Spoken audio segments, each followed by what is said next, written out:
সৌরজগৎ solar system সম্পর্কে কিছু বিস্ময়কর তথ্য দেওয়া হল যা জানলে আপনি অবাক হবেন। ১. সূর্য আমাদের সৌরজগতের ৯৯-৮৬ ভর ধারণ করে। সূর্য এতটাই বিশাল যে এতে প্রায় ১.৩ মিলিয়ন পৃথিবী ঢুকিয়ে দেওয়া যাবে। এটি সৌরজগতের কেন্দ্রবিন্দু এবং মূল শক্তির উৎস। ২. বৃহস্পতি জুপিটার হল সবচেয়ে বড় গ্রহ। এর ভর এত বেশি যে যদি এটি আরও ৮০ গুণ ভারী হতো তাহলে এটি একটি ক্ষুদ্র তারা হয়ে উঠতে পারত। বৃহস্পতির একটি গ্রেট রেড স্পট রয়েছে, এটি একটি বিশাল ঘূর্ণিঝড় যা ৩৫০ বছর ধরে চলছে। ৩. পৃথিবী একমাত্র গ্রহ যেখানে এখন পর্যন্ত প্রাণের অস্তিত্ব প্রমাণিত। যদিও মঙ্গল গ্রহ ও ইউরোপা জুপিটারের চাঁদতে প্রাণের সম্ভাবনা রয়েছে বলে মনে করা হয়। ৪. চাঁদের মুন ধুলোতে বারবার শ্বাস নিলে মানুষের ফুসফুস ক্ষতিগ্রস্ত হতে পারে।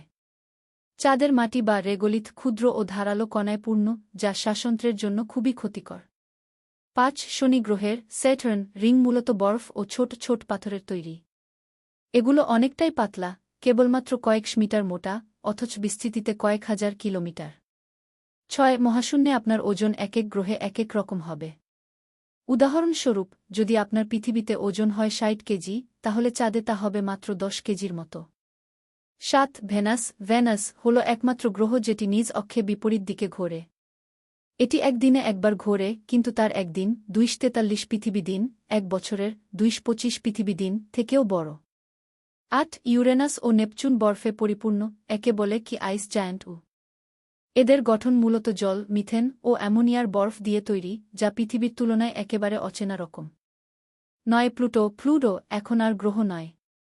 ২০০৬ সালে ইন্টারন্যাশনাল অ্যাস্ট্রোনমিক্যাল ইউনিয়ন ইয়াও প্লুটোকে ডোয়ার্ফ প্ল্যানেট হিসেবে পুনঃশ্রেণীবদ্ধ করে। আমাদের সৌরজগৎ প্রতি সেকেন্ডে প্রায় ৮,২০,০০০ গতিতে মিল্কি ওয়ে গ্যালাক্সির চারপাশে ঘুরছে। ভাবা যায়? এই বিশাল গতি আমরা টেরও পাই না।